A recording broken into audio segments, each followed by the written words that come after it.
안녕하십니까. 10월 29일 제9주차 화학의 동영상 강의를 시작하겠습니다.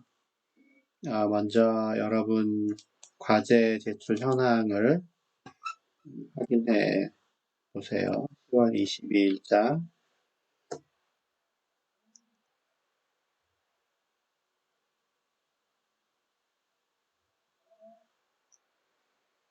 이상 있으면 메일을 주시고요. 과제에 대해서는 시간이 나면 좀 설명을 하고요. 일단 진도로 나가겠습니다. 지난 시간에 기체에 대한 법칙을 우리가 공부를 했죠. 그리고 이제 한 주제가 더 남아 있는데, 그래서 오늘은 이 두 번째 기체에 대한 법칙 두 번째 페이지하고 물의 상평형 그림 쪽으로 설명을 하려고 해요. 시간이 되는 데까지. 이 통장의 마지막 내용이 이제 총괄성 부분인데, 이 총괄성을 설명하려면 상평형 그림을 이해를 해야 됩니다. 자, 이 화면으로 가죠. 파워포인트로.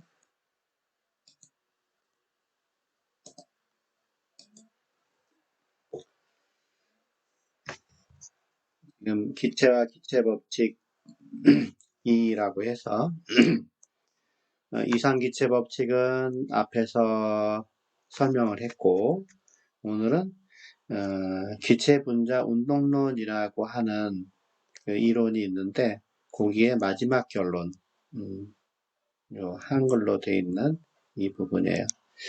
기체의 평균 운동 에너지는 절대 온도에 비례한다. 같은 온도에서 모든 기체의 운동 에너지는 같다. 기체의 종류에 관계없이 온도만 똑같으면 운동 에너지는 같다. 가벼운 기체는 속도가 빠르고 무거운 기체는 속도가 느려서 운동 에너지 공식에 대입해 보면 똑같다는 얘기예요. 그리고 평균 속도가 기체 평균 속도가 이렇게 주어진다는 거 하고, 그걸 좀 더 변형을 해서 기체 분출의 법칙, 그레이엄의 기체 분출의 법칙이라고 해서 기체의 속도의 비가 분자량의 제곱근을 해서 반비례하는 쪽으로 표시된다 하는 거를 이제 우리가 배울 텐데, 일반화학 책에 나오는 내용을 먼저 소개를 해드릴게요. 기체 분자 운동론이라고 해서 약간 이제 그 물리 쪽에 그 공식을 유도하는 과정이 나오기는 한데, 우리는 그런 거는 생략을 하고 결과만 여러분에게 보여주려고 그래요. 결과만. 그래서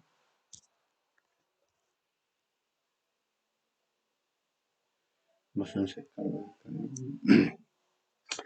아까 얘기했듯이 이 부분인데,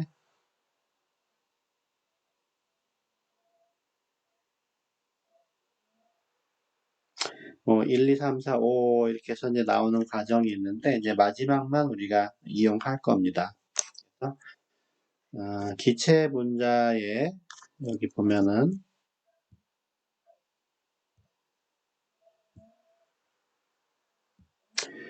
기체 분자의 평균 운동 에너지는 기체의 절대 온도, 켈빈 온도에 비례한다. 이렇게 되어 있죠? 이렇게 되어 있습니다. 그래서 이 운동 에너지를 우리가 이제 키네틱 에너지라고 하는데, 키네틱 에너지는 오로지 뭐에 비례하느냐? 기체의 종류에 상관없이 절대 온도에 비례한다. 이제 여기다가 등호로 연결을 하려면 비례상수가 필요하다 그랬죠. 이 비례상수가 운동론에서 유도된 거에 의하면 2분의 3 R 1몰에 대해서 2분의 3 R이에요. 비례상수가. 2분의 3R이 비례상수가 된다. 기체의 그 운동 에너지가 입자 하나하나의 에너지도 생각할 수 있지만 여기서는 1몰의 운동 에너지입니다. 1몰의 운동 에너지. 1몰이 아니라 1개가 되면은 요 R자가 R에 해당하는 값이 아보가드로수로 나눠서 굉장히 작은 값이 대입이 돼요. 지금은 그냥 기체상수 R을 여기다가 적용을 합니다. X, Y, G축 방향으로 각각 2분의 1 R씩 이렇게 배당을 해서 2분의 3 RT 이런 그 결론이 나오고 있다. 기체의 운동 에너지는 절대 온도를 T라고 했을 때 2분의 3 RT로 표시가 된다. 하는 거고요. 자, 요건 이제 하고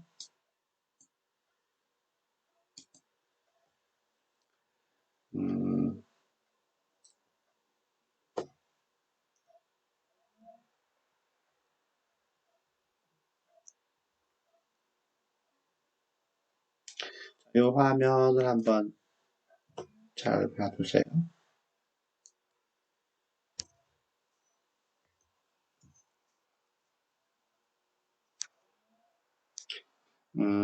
자, 운동 에너지 여러분이 중학교 때도 물론 역학적 에너지 보존의 법칙이라서 배웠을지 모르겠는데 질량이 M이고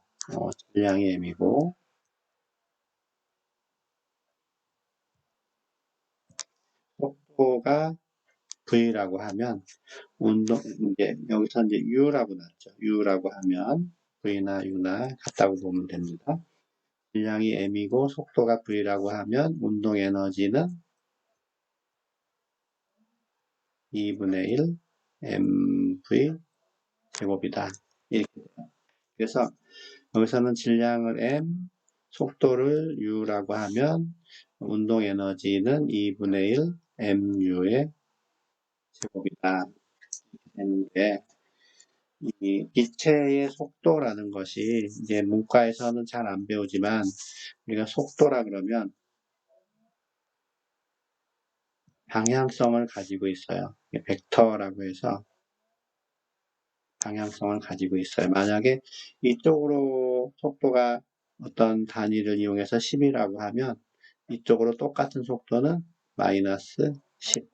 그래서 방향까지를 표시해서 우리가 속도를 나타내는데 기체가 어떤 용기 안에 이렇게 갇혀 있으면 이 안에 기체들이 막 움직이는데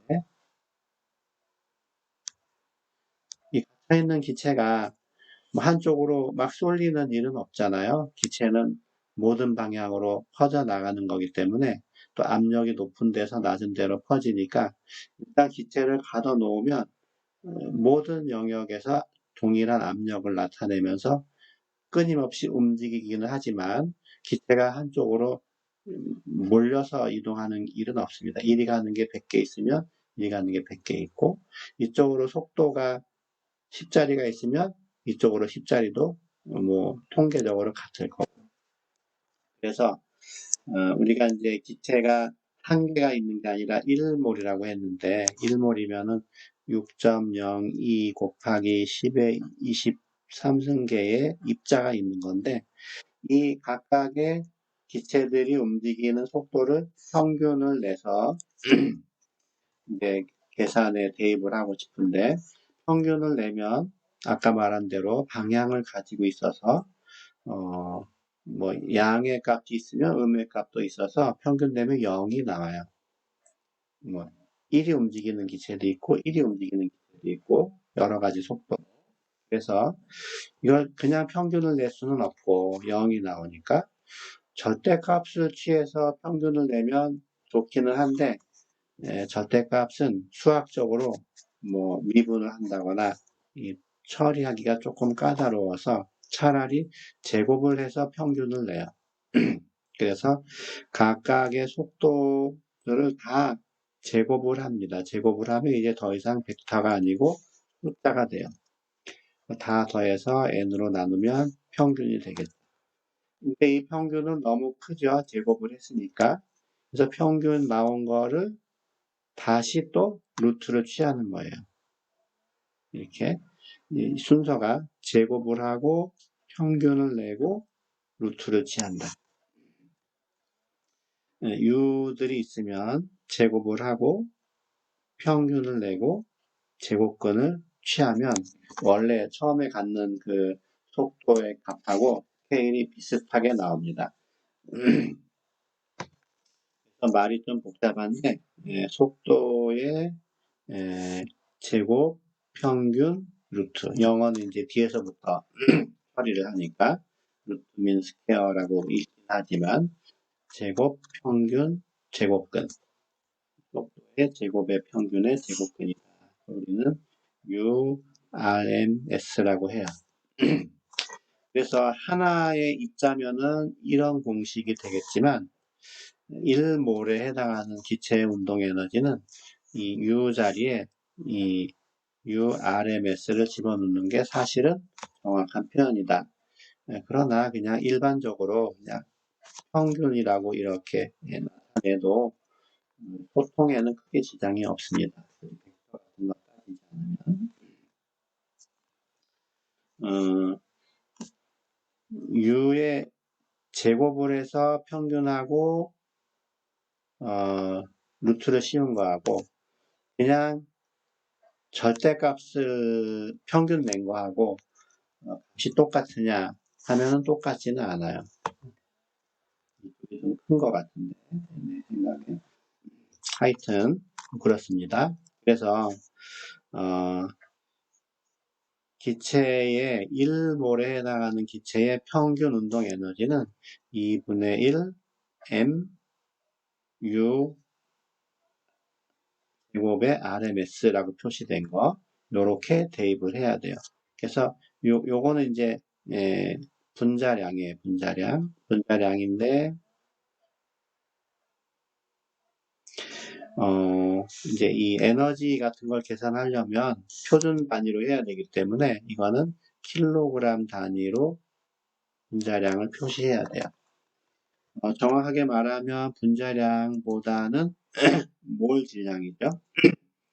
정확하게 말하면 몰 질량.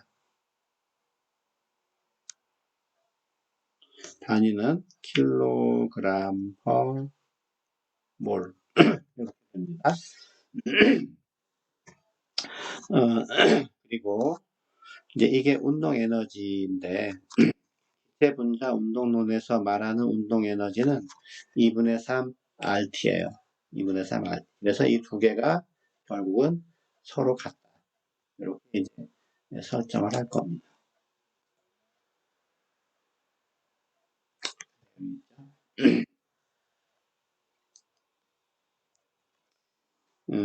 운동 에너지의 공식이고 운동론에서 나온 운동 에너지의 유도식이에요. 이거를 갖게 놓으면 분모 2는 서로 똑같으니까 없어지게 되고 결국은 U 제곱 RMS 얘는 M분의 3R 이렇게 돼서 결국은 URMS는 루트 M분의 3RT다. 그래서 어떤 기체의 평균 속도를 구해라. 그러면은 이 공식에다가 대입만 하면 돼요. 평균 속도를 구해라 그러면은 루트 M분의 3RT. 근데 좀 조심해야 될 게 있는데 M은 일반적으로 뭐 O2 그러면은 32g per 몰인데 몰 질량이 여기서는 반드시 킬로그램으로 바꿔야 된다. 0.032를 대입해야 되겠죠. 산소라고 하면 R은 8. 원래 R은 여러분이 알고 있는 그 R이라고 하는 것은 0.082 리터 기압 per 몰.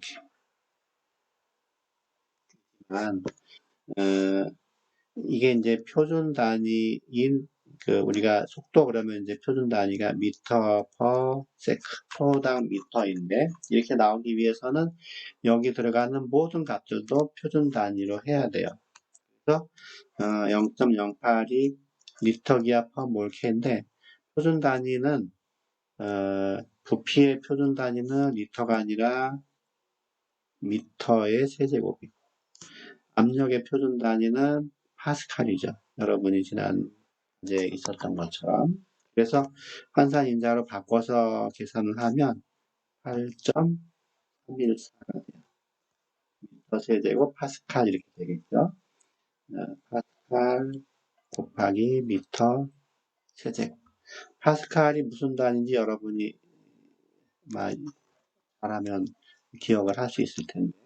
그래서 얘네들은 이제 기본 단위로 바꿔보면 결국은 줄하고 같게 됩니다. 미터와 압력을 곱한 거는 줄 단위와 같다. 오케이. 그래서 M 대입할 때 조심하고 킬로그램, R 대입할 때 0.082가 아니라 8.324 표준 단위 대입해야 됩니다. 마지막에 T 대입할 때도 그냥 무심코 25도 그래서 25 대입하면 안 돼요. 그럼 0도일 때 0 대입하면 속도가 0이 나오잖아요. T는 반드시 온도로 대입한다. 대입하는 방법 알려줬습니다. 오늘 과제는 공기의 평균 속도, 물론 굳이 표시하자면 RMS인데 공기의 평균 속도를 계산하는 거예요. 나중에 다시 언급을 할 테니까요. 그래서 속도가 이렇게 표시되는 거를 배웠죠.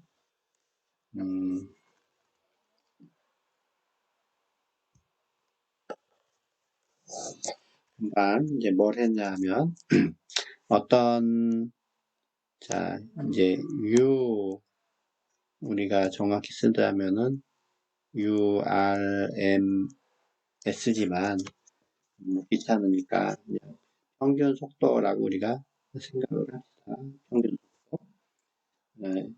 1이라고 하는 A라고 하는 평균 속도는 금방 얘기한 것처럼 n분의 3RT잖아요. n분의 3RT인데 이제 A라는 입자면은 이제 여기 A라는 거에 몰질량이 들어가고 상수는 모든 입자에 대해서 동일하고 온도도 뭐 똑같으니까 또 B라고 하는 입자의 평균 속도는 그대로 그 운동론의 결과에 의하면 n분의 3 위에 B라고 하는 것이 들어가고 R이나 T는 공통이죠. 그래서 이게 이제 1번씩, 2번씩 이렇게 있다고 할 때 2번씩 분의 1번씩을 우리가 표시를 한다 그러면 어떻게 되겠습니까? 이쪽에 이제 분수가 이렇게 들어가는 게 똑같다. 이렇게 되겠죠. 이건 이제 쓰고 요게 이제 1번씩 나누기 2번씩이 되는 거예요. 그대로 하면. 그래서 이것분의 이거는 얘분의 얘인데 분수에서는 뭐 같은 게 다 약분이 되니까 3RT가 그냥 한꺼번에 싹 약분이 되고 남은 것은 각각의 분자 분모의 분모 부분에 얘가 남아서 결국은 우리가 정리하다 보면 이제 이 알파벳의 첨자의 위치가 바뀌는 거죠. A가 이리 오고 B가 이리 오게 됩니다. 그래서 결론적으로 이제 해석을 하기를 뭐라 그러냐 하면 기체의 속도에 비 이게 이제 확산 속도, 분출 속도, 그냥 속도 다 해당이 됩니다. 속도의 비는 분자량의 제곱근 각각 루트를 씌운 거니까 분자량의 제곱근에 반비한다. 이런 게 얻어져요. 파워포인트 화면에 있는 겁니다. 우리 책에서 여기서도 이제 하다 보면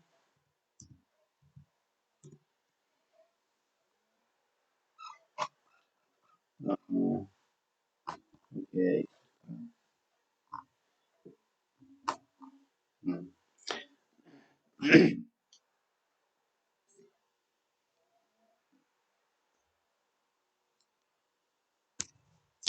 이제 그레이엄의 분출의 법칙이 돼 있는데 뭐 설명은 아까랑 똑같아요. 기체 분출에 해당하는 거는 입자의 질량의 루트 씌운 거에 반비례한다 하는 얘기입니다.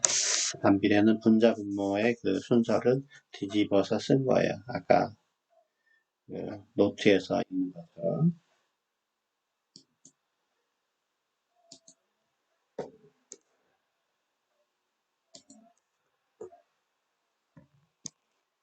예를 들어서 예를 한번 들면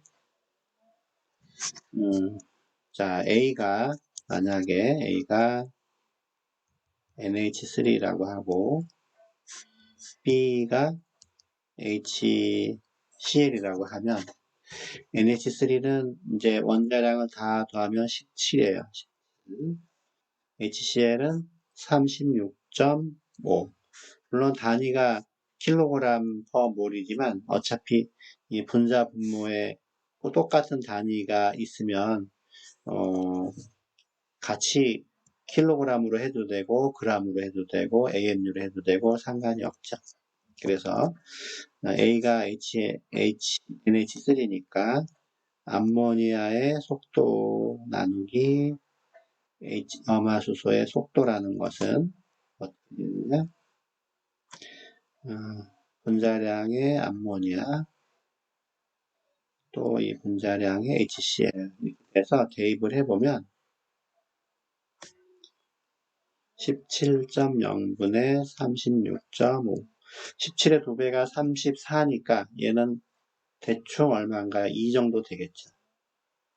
속의 값이 결국은 짐작해보면 1.4xx 정도 될 것이다. 이렇게 이제 알 수 있습니다. 지금은 분자량을 알았기 때문에 이 B가 나온 거죠. 만약에 이 분자량 중에 하나를 모르면 만약에 얘를 몰랐다. 그러면은 B를 가지고 요 미지수를 이제 36.5에 해당하는 미지수를 계산할 수가 있는 겁니다. 그레이엄의 확산 또는 분출 속도의 법칙 이것은 미지의 그 기체의 분자량을 측정할 때 계산할 때도 쓰인다. 실험이 이제 만약에 실험을 할 수 있었으면 뭐 이런 게 가능해요.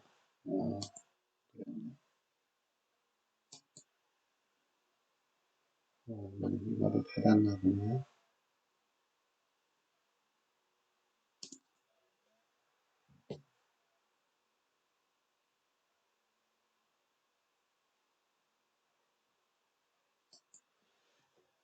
자, 이렇게 이제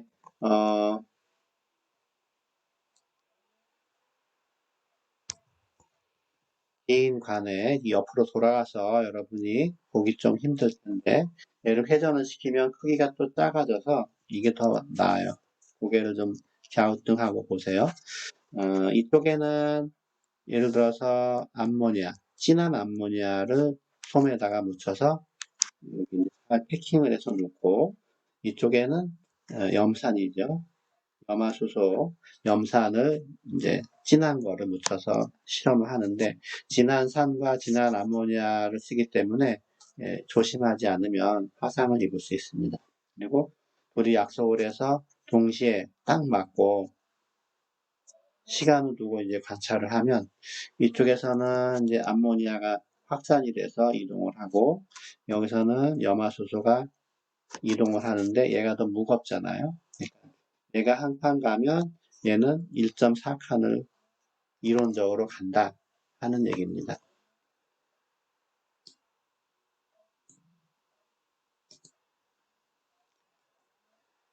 그래서 실험이 끝날 때쯤 보면 이렇게 돼 있어요. 이게 지금 데이터가 요 조의 실험은 정확하게 나오지는 않은 건데, 여기 보면 하얀 연기 같은 게 보이겠죠? 그렇죠? 아주 막처럼 되면은 실험이 잘 된 거예요.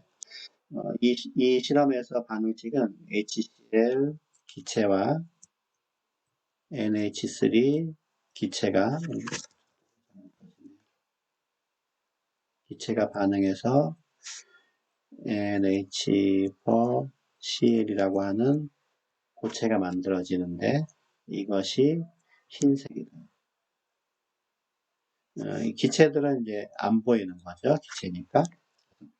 막연하게 기다리고 있는 거지만, 한 2분 정도 지나면 이렇게 얇은 하얀 구름띠가 이렇게 형성이 되는데, 이게 이제 이 NH4Cl, 영화 암모늄이라는 거예요. 암모니아가 이동한 거리를 이제 자를 가지고 재고, HCl 이동한 거리를 자를 가지고 재고. 만났으니까 시간은 이제 똑같이 걸린 거죠. 그래서 거리의 비가 속도의 비가 되는데, 이게 과연 1.4 정도가 나오나 확인하는 게 이 그레이엄의 확산 속도 요 실험입니다.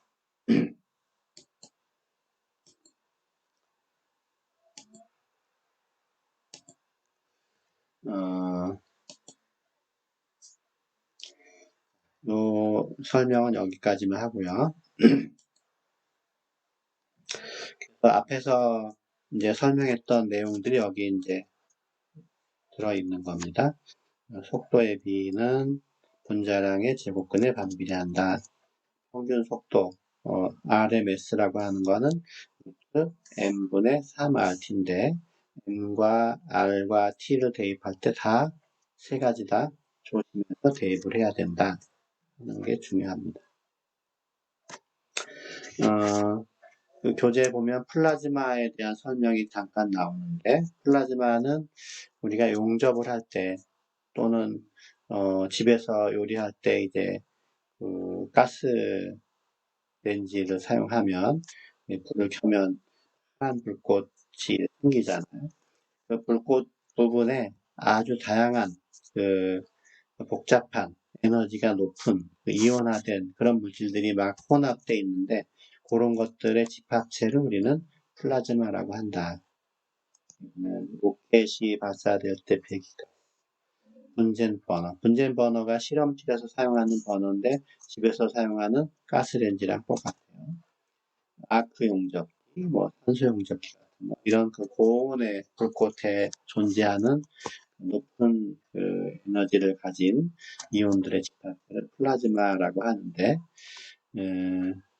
일상생활에서는 네온사인이나 이런 등에 사용이 되고, 우주의 또 대부분이 플라즈마 상태라고 하고, 태양의 표면에 있는 그 상태도 플라즈마인데, 그런 것들이 태양에서 나오는 그 뭐라고 하나 흑점의 변화 이런 것들이 이제 지구의 기후 변화를 주기도 한다 하는 얘기 써 있습니다. 지금 책이 없으니까 여러분은 봤는데, 용액에 대한 얘기가 그 다음에 이어져요. 특히 이제 수용액에 대한 얘기가 이루어지는데, 수용액은 이전에 우리가 배운 거에 의하면 V자 모양이다. 그래서 HO, H 구조를 한다 하는 걸 알고 있고, 중요한 것 중에 온도 변화에 대한 큰 저항력이 있다. 물의 특징이에요. 물의 특징. 온도 변화에 대한 큰 저항력이 있다. 이 말은 돌려서 얘기하면 비열이 크다 하는 거예요. 또는 연용량이 크다. 근데 연용량은 크기 성질이니까 물의 성질은 아니고, 이제 양을 고정시켜 놓고 보면 비열이 되는데, 온도 변화에 대한 큰 저항력이란 얘기는 비열이 크다는 얘기다. 우리 몸이 절반 이상이 이제 물인데, 그 외부에서 온도 변화, 뜨거운 데 있거나 차가운 데 가더라도 쉽게 변하지 않는 게 물 때문이다. 이렇게 생각하면 됩니다. 물의 루이스 구조는 참고로 이렇게 되어 있습니다. 이제 중요한 거는 이 페이스 다이어그램이라고 하는 요 부분인데, 요거를 이제 한번 설명을 해볼게요. 네, 그것을 알기 위해서는 용어를 하나 알아야 되는데, 평형 등기압.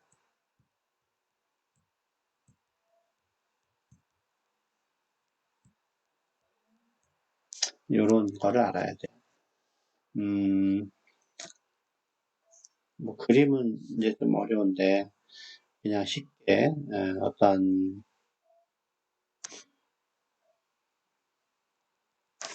원기둥이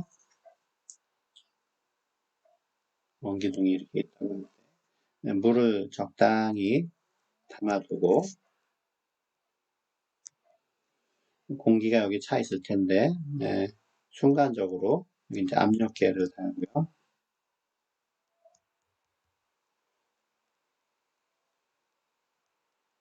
뭐 일단 아무 제한 없이 하면 1기압이겠죠. 근데 여기 이제 가지를 연결해서 코크를 달고 진공 펌프로 공기를 다 빼내요. 순간적으로. 공기를 다 빼내면 일시적으로 여기 이제 진공이 되는데 그 순간에는 압력이 이제 0이 될 겁니다. 그래 놓고 이제 가만히 기다리는 거예요. 그러면 물이라는 게 표면에서 이제 그 물 분자의 운동 때문에 일부가 증발을 하죠. 증발을 하다 보면 여기 이제 입자가 채워지니까 압력이 이렇게 높아집니다.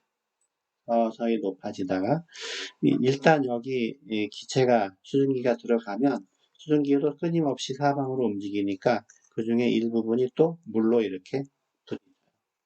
처음에는 증발하는 게 엄청 많고 물로 가는 게 적겠지만 시간이 충분히 지나면 증발하는 개수와 물로 들어가서 연결되는 액화되는 개수가 높아진다.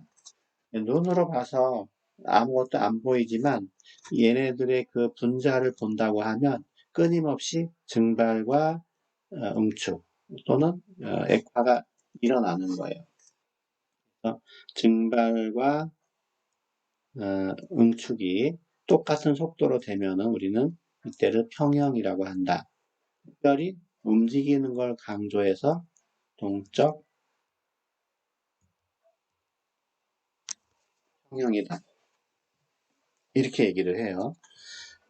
만약에 물이 아니고 에탄올을 썼다.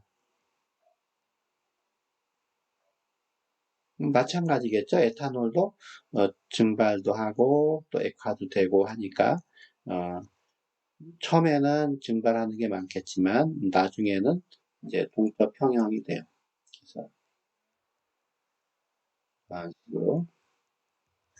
근데 온도가 똑같으면 물을 가지고 했을 때와 에탄올을 가지고 했을 때 어느 쪽이 더 압력이 높아질까 생각을 해보면 이제 이 얘네들의 성질에 관련이 된 거죠. 물은 아무래도 수소 결합이 있어서 분자들끼리 잘 이렇게 당기는 힘이 있고 에탄올은 그것만큼은 못하기 때문에 기체로 되려는 성질이 더 센 거예요.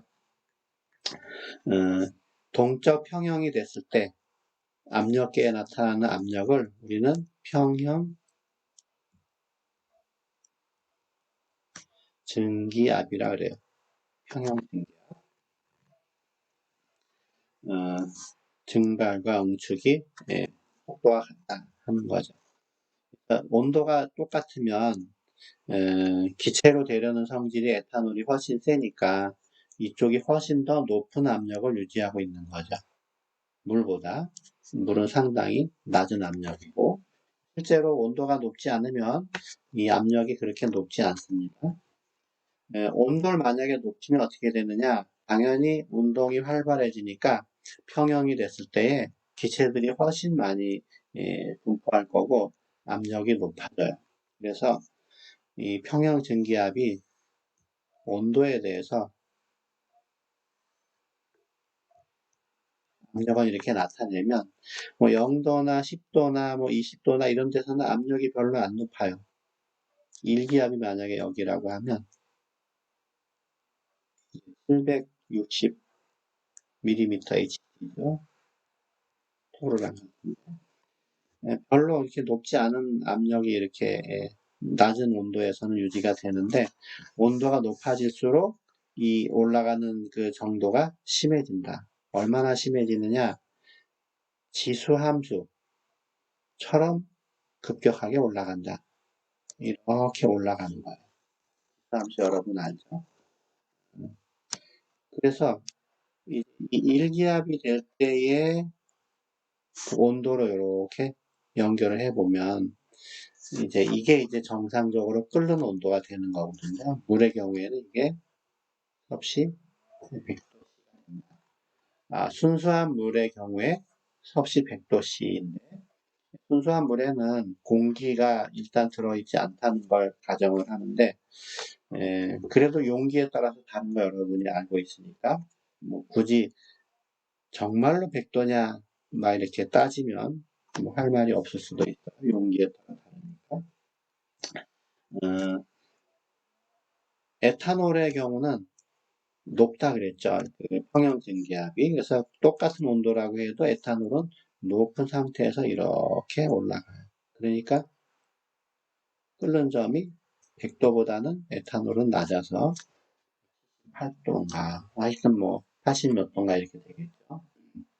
책에도 평형증기압을 나타낸 그림이 있어서 여러분에게 보여줄 텐데.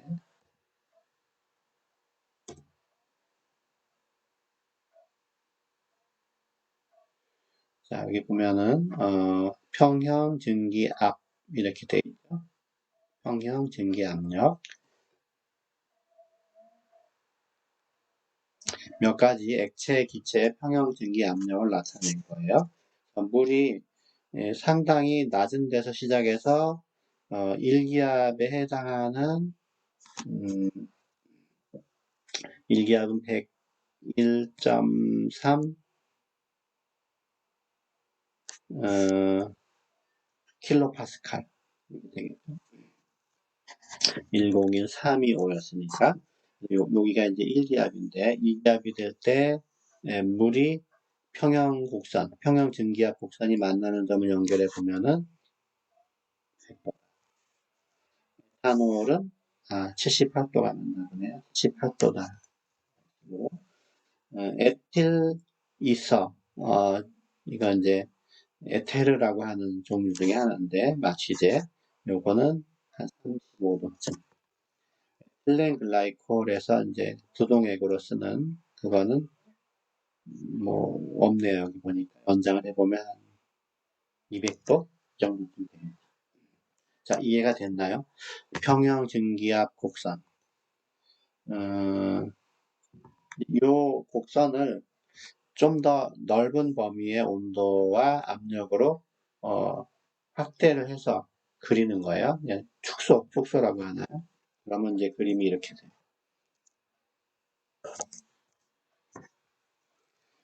평형 증기압 곡선을 자세히 설명할 그런 시간적인 여유는 오늘 없어 보이는데.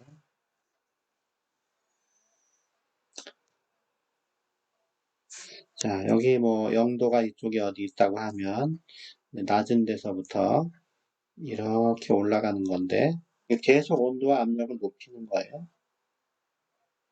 됩니다.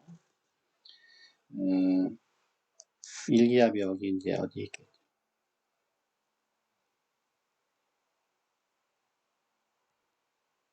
그러면 여기는 정상적이면 100도가 물의 경우에 0도 근처쯤 되면 이제 더 이상 물이 안 되죠. 얼어버리니까. 0도 근처가 되면 얼어서 더 이상 대신에 얼어버리면 고체가 되는데 역시 고체도 증가, 이때 이제 승화라 그러죠. 고체도 기체하고 평형을 이루기 때문에 그때 이제 평형 증기압을 측정을 해보면 이제 그런 게 다 가능한데, 이렇게 이어지고, 고체와 액체 사이에는 평형 증기압은 아니고, 그냥, 어, 평형 곡선은 이렇게 그려집니다. 이제 이 세 영역으로 나누어졌는데, 여기가 뭔가를 여러분이 잘 생각을 해서 한번 떠올려 보세요. 이 영역은 고체가 존재하는 영역이고, 여기는 액체가 존재하는 영역이고, 여기는 기체가 존재하는 영역이에요. 만일, 여기는 뭐냐? 여기는 액체와 기체가 평형을 이루는, 아까 말한 평형 증기압, 평형을 이루는 그 상태예요. 그래서 이게 온도와 압력이 이제 정해져 있을 텐데, 만약에 뭐 70도, 뭐 0.8기압, 이렇게 이제 나와 있다고 하면, 이 상태에서는 이제 액체로 되는 속도와 기체로 되는 속도가 동일하다는 거죠. 공존하는 거예요. 근데 이제 생각을 해보세요. 여기 이제 평형이 딱 돼 있는데, 압력이 이렇게 유지돼서, 만약에, 압력을 높인다. 여기다, 이게, 피스톤이 있다고 할 때, 풀을 살짝 얹어서 압력을 높이면 어떻게 되겠습니까? 평형보다 압력이 더 높아졌으니까, 기체가 빨리 이렇게 여분의 기체가 액체로 되면서 평형을 찾으려고 하겠죠. 기체가 줄어들면 압력이 낮아지니까. 약간의 액화가 일어나요. 그래서 평형이 되는데, 그거를 허용하지 않고 계속해서 여기 추가 작용을 하면 평형 증기압인 0.8보다 약간 높은 압력이 유지되는 거예요. 이렇게 일부러라도 70도에서 0.82 기압이 됐다. 그러면 얘는 기체가 평형보다 더 압력이 높기 때문에 자꾸 액체로 변해요. 계속 이 높은 압력을 유지하면 모든 기체가 전부 다 액체로 갈 수밖에 없어요. 이 영역은 액체로만 존재하는 영역이다. 이런 식으로 해석을 하면 됩니다.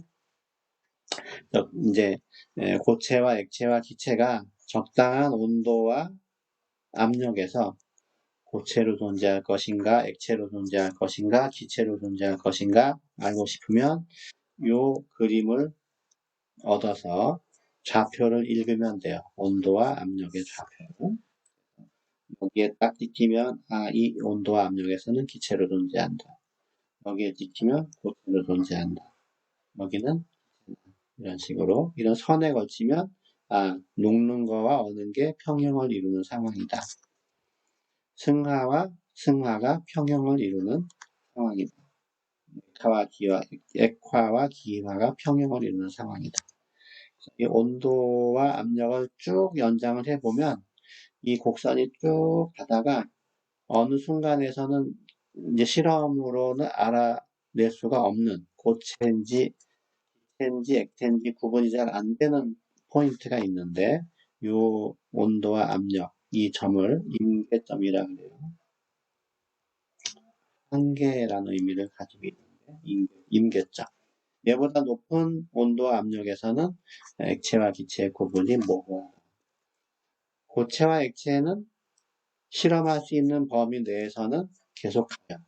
이거는 뭐 임계 포인트가 없습니다. 이런 차이가 있습니다. 세 개의 고체, 액체, 기체가 만나는 요 포인트가 하나 딱 존재하는데 요걸 우리는 삼중점이라 해요. 다른 물질들은 에탄올 가지고 하면 다른 그림이 나오겠죠. 뭐 이산화탄소 가지고 하면 다른 그림이 나오고 물의 경우에 대략 이런 모양이 된다. 물은 다른 물질하고 특별히 다른 점이 하나 있는데 이 고체와 액체의 평형 곡선이 이 y축을 평행해서 이렇게 옮겨놨을 때 기울기가 1차 함수라고 하면 기울기가 음수인 것처럼 왼쪽으로 뻗어가요. 다른 물질들은 오른쪽으로 이렇게 대칭으로 뻗어갑니다. 거의 물이 예, 유일하다고 할지는 모르겠지만 거의 유일할 정도로 왼쪽으로 이렇게 뻗어갑니다. 유일은 아니겠지만 이게 이제 압력이 높아질 때 어느 점이 내려가냐 올라가냐 하는 거와 관련이 있는데 다른 물질하고 반대로 적용한다는 거겠죠. 시간이 이제 없기 때문에 요 그림 이걸 이제 상평형 그림이라고 하는데 상평형 그림은 이어서 다음 주에 설명을 하고 오늘 강의는 여기서 이제 마칠 텐데 과제에 대한 설명을 잠깐 더 해줄게요. 자, 오늘의 과제는 요즘 낮에 기온이 한 20도쯤 약간 못 미치는데 20도씨에서 공기의 평균 속도는 얼마인가? 공기는 주로 이제 질소하고 산소인데, 그렇죠? 뭐 평균을 내면 요 중간쯤 성격을 가진 어떤 입자를 가상하면 돼요. 그래서 질소가 28.8, 산소가 32.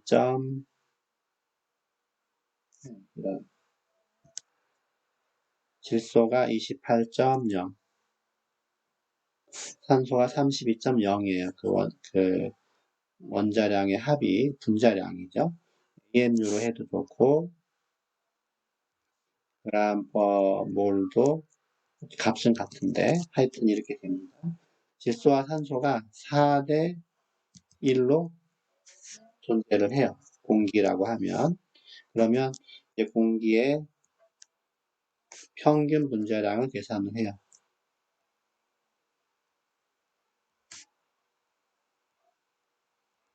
뭐, 요 사이 어디쯤에 평균이 존재하겠죠?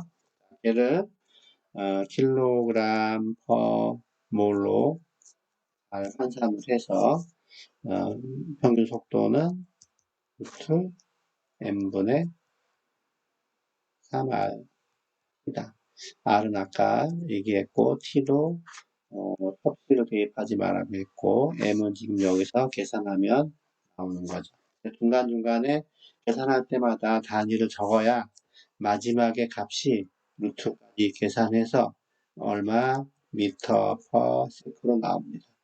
단위 나오는 거를 잘 추적을 해서 계산을 해보세요. 소리가 공기 중에서 이렇게 진행하는 속도와 스케일이 이 어떤 그 10단위, 100단위, 1000단위 하는 게 거의 비슷할 겁니다. 잘 계산해서 내주시기 바랍니다. 오늘 수업은 여기까지 하겠습니다. 수고하셨습니다.